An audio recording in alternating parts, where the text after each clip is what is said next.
Everyone, कैसे हैं आप सब लोग। होप कि सभी को पता चल गया होगा कि JKSSB ने ऑफिशियली अब आपका सिलेबस अपलोड कर दिया हुआ है। सबने देख लिया होगा और अब सबको ये भी पता चल गया होगा कि जो हम पढ़ा रहे थे वही आपका सिलेबस है। तो आपकी जो क्वेरीज थी पहले वो क्लियर होगी होंगी होप। तो आगे अब हम बिना टाइम वेस्ट किए आपके सिलेबस की ओर बढ़ते हैं। तो आज का हमारा टॉपिक है सिंगल एंट्री सिस्टम। ठीक है, ये भी कुछ डीप में जाने वाला टॉपिक नहीं है। ये टॉपिक असली में क्या था कि आपका ये पुराने ज़माने में चलता था, जब आपकी ये जो अकाउंटिंग सिस्टम था ये जब नहीं था, उस टाइम पे ये आपका सिंगल एंट्री सिस्टम चलता था। तो देखते हैं आगे क्या है। आगे पहले मैंने आपको दिया है थोड़ा सा होमवर्क। अब जैसे आप जानते हैं आपका सिलेबस आ गया है, कुछ ही दिनों में आपके चांसेस है कि नोटिफिकेशन भी प्रॉपरली आ जाए। तो इसलिए अब आपकी जो रिवीजन है उससे भी मैंने पूरा करना है। तो ये मैंने आपके लिए होमवर्क रखा है, इसकी आपने सिंपल जर्नल एंट्री करनी है जिसका आंसर आपको नेक्स्ट वीडियो में मिल जाएगा और उसे आप चेक कर सकते हैं।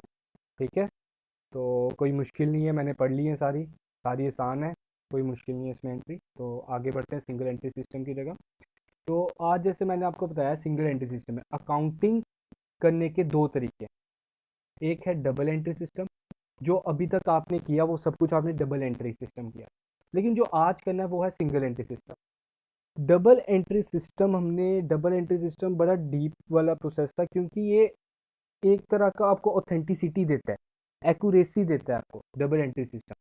लेकिन जो सिंगल एंट्री सिस्टम है ये ज़्यादातर क्या था, पुराने लोग पहले से इस्तेमाल करते थे जब आपके ऊपर टैक्स लाइबिलिटीज़ इतनी नहीं थी, जब आपको ज़्यादा प्रॉब्लम्स नहीं थी बिजनेस में, आपका सिंपल बिजनेस चलता था। लेकिन अब आप जैसे जानते हैं business is a very difficult task. कोई भी बिजनेस करना एक डिफ़िकल्ट टास्क है। तो उसमें आपका डबल एंट्री सिस्टम रहता था। लेकिन जो आपने अभी पीछे पढ़ा उसका कोई काम नहीं है सिंगल एंट्री सिस्टम में। ठीक है, ये एज ए न्यू चैप्टर आप पढ़ सकते हो। थोड़े से वो वर्ड्स यूज़ होंगे कैपिटल कैपिटल, बाकी डबल एंट्री सिस्टम वाला कोई कॉन्सेप्ट नहीं रहेगा। जैसे डबल एंट्री सिस्टम जैसे नाम ही बताता है, इसमें आपकी डबल एंट्री होती है। आपने जैसे जर्नल एंट्री की, एक डेबिट होता था और एक क्रेडिट होता था। हमने पहले बोलते आया हूँ debit is equal to credit आपका होना चाहिए, और ये डबल एंट्री सिस्टम का आपका एलिमेंट है। Debit is equal to credit आपका होना चाहिए। लेकिन जो सिंगल एंट्री सिस्टम है इसमें कोई भी ऐसा वर्ड नहीं है, ना ही उसमें कोई वर्ड डेबिट यूज़ होना है, ना ही उसमें कोई वर्ड क्रेडिट यूज़ होना है। हमने डबल एंट्री सिस्टम में रूल्स पढ़े पढ़े थे ना, तो वो रूल्स भी इसमें नहीं आपको याद करने की जरूरत। सिंगल एंट्री सिस्टम है, सिंगल एंट्री सिस्टम है, सिंपल एंड सोबर मेथड है ये एक तरह का। इसमें बस यही आपने रखना होता है, पैसा आया पैसा गया बस। तो आपने उसको एक तरह का रफ कॉपी में नोट डाउन करना होता है। ये ऐसा सिस्टम है सिंगल एंट्री सिस्टम। चलो अब आगे देखते हैं क्या लिखा मैंने। सिंगल एंट्री बुक कीपिंग और सिंगल एंट्री अकाउंटिंग। ठीक है, हाईलाइटर ले लेते हैं।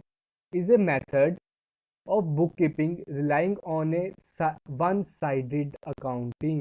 जैसे सिंगल वर्ड यूज हुआ तो इसमें अकाउंटिंग एंट्री भी वन साइडेड ही रहती है, इसमें कोई डेबिट वर्ड नहीं, कोई क्रेडिट वर्ड नहीं, ये अपना ही अलग चलता है। इसमें सिंपल जैसे आप मैं बताता हूँ, जैसे आपका आपके पास जो ग्रोसरी शॉप होता है वो आपका कभी कभार नोट डाउन करता है आपका नाम जब आप उसे क्रेडिट पे सामान लेते हो। उसको भी आप एक तरह का सिंगल एंट्री सिस्टम कह सकते हो। वो एक तरह का आपका नाम लिख रहा है और वो सिंपल कॉस्ट लिख रहा है कि आप इतने का सामान लेते हो। लेकिन अगर वो प्रॉपर जर्नल एंट्री कर रहा है तो उसको हम बोलेंगे डबल एंट्री सिस्टम। अब आगे बढ़ते हैं, क्या लिखा है, टू मेंटेन फाइनेंशियल इन्फॉर्मेशन, जिसमें आप सिंपल सिंगल अकाउंटिंग एंट्री करते हो उसकी फाइनेंशियल इंफॉर्मेशन मेंटेन करने के लिए। It is also known as incomplete और अनसाइंटिफिक मेथड।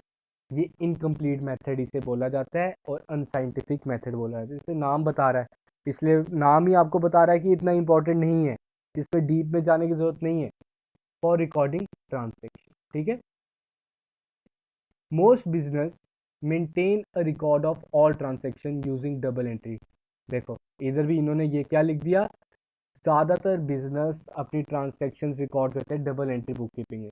लेकिन how ever many small business keep only a single entry system. बड़े कम लोग, बड़े छोटे व्यापारी जो होते हैं वही सिंगल एंट्री सिस्टम पे निर्भर हैं। That records only bare in essential. जिसमें सिर्फ आपकी कुछ ज़रूरतें पूरी हो सकती हैं। इसमें आपको प्रॉपरली आप इंफॉर्मेशन आपको नहीं देता ये। इसमें आप बैलेंस शीट नहीं बना सकते, इसमें आप ट्रेडिंग अकाउंट नहीं बना सकते, इसमें आप प्रॉफिट एंड लॉस अकाउंट नहीं बना सकते, इसमें आप कुछ कर ही नहीं सकते। सिंपल आप क्या करते हो, नोट डाउन करते हो, हाँ भाई राम मेरे से सामान ले गया 100 रुपये का, चल टिक। तो हमारे पास कैश आया 100 रुपीज़ का, बस। आप इसमें सिंपल एक तरह का रफ वर्क कह सकते हो, ऐसा रहता है इसमें सिंगल एंट्री सिस्टम में। In some cases only records of cash, account receivable and account payable and taxes paid may be maintained। Some cases में क्या किया जाता है, सिर्फ कैश, अकाउंटिंग रिसीवेबल, ठीक है, जो आपको पैसा आना है जिससे, और जिसको आपने पैसा देना है, सिर्फ वही नोट डाउन करते हो। सिर्फ पैसा जिसको देना है, जिससे लेना है, और कैश आप नोट डाउन करते हो, और कुछ सी को और किसी का लेना देना नहीं, कोई डेप्रिसिएशन नहीं, कोई मशीनरी नहीं, मशीनरी आई तो खरीद लो बस, उधर लिख देना कि आपने हाँ शाम से मशीनरी खरीदी थी तो उसको 10 दिनों बाद पैसे भी देने हैं। इसमें कोई आपने machinery account debit to cash ऐसा कुछ नहीं करना होता। इसमें सिंपल आपने नोट डाउन करना होता है जितना पैसा आया है, जितना पैसा अभी आपने देना है, जितना पैसा आपको आना है, वो भी रफ वर्क में, ठीक है। अब आगे देखते हैं, आगे मैंने इसके लिखे डिसएडवांटेजेस। मैंने इसके एडवांटेजेस नहीं लिखे पहले। पहली चीज़ क्या थी, एडवांटेजेस, क्योंकि भाई इसमें एडवांटेजेस इसकी कोई है ही नहीं। जो एडवांटेजेस हैं इसकी, वो क्या है, it is a simple method, ठीक है।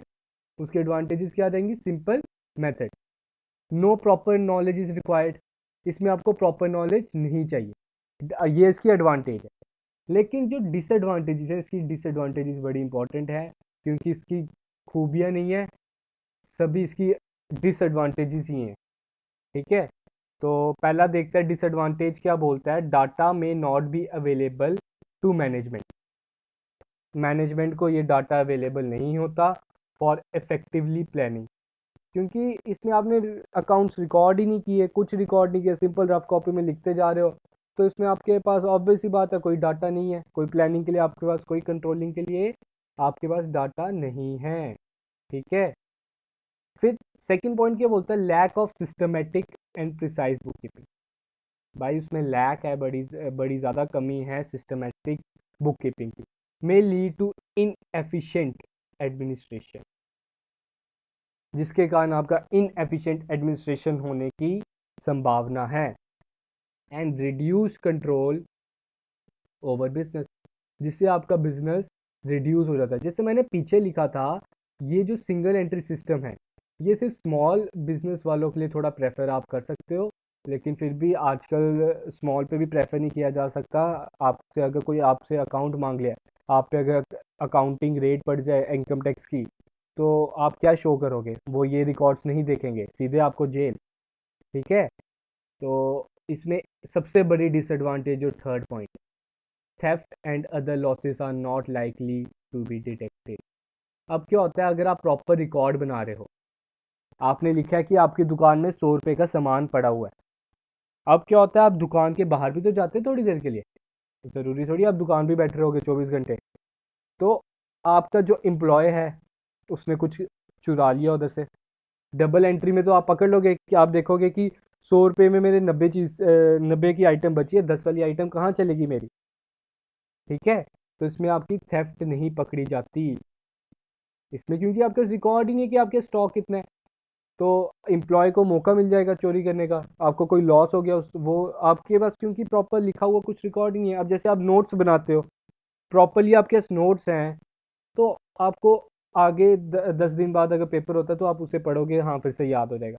लेकिन अगर आपके पास नोट्स ही नहीं है तो कहाँ से पढ़ोगे। ये इसमें सिंगल एंट्री सिस्टम और डबल एंट्री सिस्टम में यही डिफरेंस है, ठीक है। तो आगे बढ़ते हैं, ये मैंने बना दिया है format, how to find out profit and loss.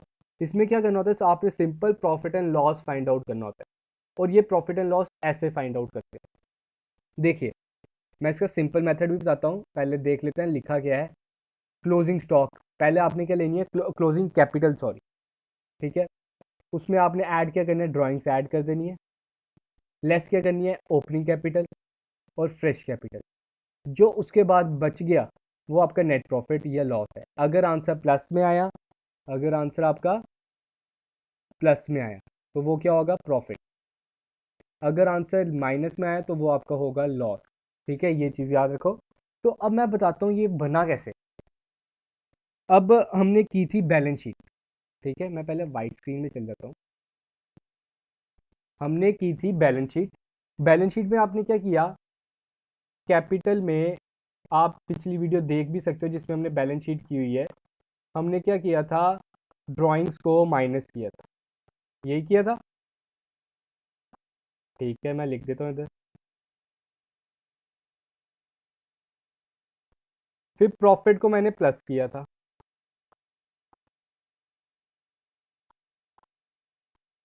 Additional capital को भी मैंने प्लस किया था। ठीक है, एडिशनल कैपिटल, अगर आप थोड़ी सी और कैपिटल कभी का लगाते हो ना, तो उसको आपने प्लस किया था। तब जाके जो आपका आंसर आया था ना, वो आपका आया था क्लोजिंग कैपिटल। Closing capital. और जो टॉप वाली आपकी कैपिटल है वो है आपकी ओपनिंग कैपिटल। ठीक है, ये आपकी है ओपनिंग कैपिटल। आपने बैलेंस शीट में क्या किया था, ओपनिंग कैपिटल में से ड्राइंग माइनस की, प्रॉफिट प्लस किया, एडिशनल कैपिटल भी प्लस किया, फिर उसके बाद आपका आ गया क्लोजिंग कैपिटल। लेकिन इसमें क्या करना है, क्लोजिंग कैपिटल में से जो आप प्लस किया था वो माइनस कर दो, मतलब एडिशनल कैपिटल माइनस हो जाएगी। प्रॉफिट आपका प्लस हुआ था तो माइनस कर दो, ड्राइंग जो आपकी माइनस हुई थी उसको आपने प्लस कर देना है, तो वो आपकी आ जाएगी ओपनिंग कैपिटल। ऑब्वियसली बात है, इज इक्वल टू कि आपने दूसरी साइड जाना है तो आपके साइन क्या होते हैं, चेंज हो जाते हैं। अब मैं इसकी सिंपल सी एग्जांपल देता हूँ, बड़ी इंटरेस्टिंग एग्जांपल है ये। ठीक है, तो इरेज। ठीक है, अब मैं बात करता हूँ, समझ लो आपकी पॉकेट में रिसेंटली, इस रात के टाइम पे, ठीक है, रात के टाइम पे आपकी पॉकेट में पड़े हैं 100 रुपीज़। ठीक है, आपने पता करना है कि आपको कितना प्रॉफिट हुआ। आपने, सुबह आपके पास थे 80 रुपीज़, ये आपकी होगी क्लोजिंग। ठीक है, इसे मैं क्लोजिंग लिख देता हूँ। रात को आपके पास जो थे वो क्लोजिंग, जो सुबह थे वो आपके क्या थे, ओपनिंग। सुबह आपके पास थे 40 रुपीज़। ठीक है, सुबह आपके पास थे 40 रुपीज़। फिर ना आपने थोड़ी सी ड्राइंग्स कर ली। ड्राइंग्स का मतलब आपने थोड़े से पैसे अपने यूज़ के लिए, आप निकले बाहर, गर्मी बड़ी पड़ रही है आजकल, है ना, तो आपने कोल्ड ड्रिंक पी ली, तो आपने उधर 10 रुपये यूज़ कर लिए पर्सनल यूज़ के लिए। ठीक है, क्लोजिंग भी हो गया, ओपनिंग भी हो गया, ड्राइंग्स भी हो गया। फिर आपने थोड़ा सा पैसा अपना भी अंदर घुसा दिया इसमें, आपने थोड़ी सी एडिशनल कैपिटल भी कर दी। एडिशनल कैपिटल आपने की 20 रुपए की। ठीक है, ये आपका हो गया क्वेश्चन बन गया। अब आपने पता करना है कि आपको प्रॉफिट कितना हुआ। रात को आपके पास 100 रुपये हैं, सुबह आपके पास 40 रुपये थे। रात को 100 रुपये हैं, सुबह 40 रुपये थे।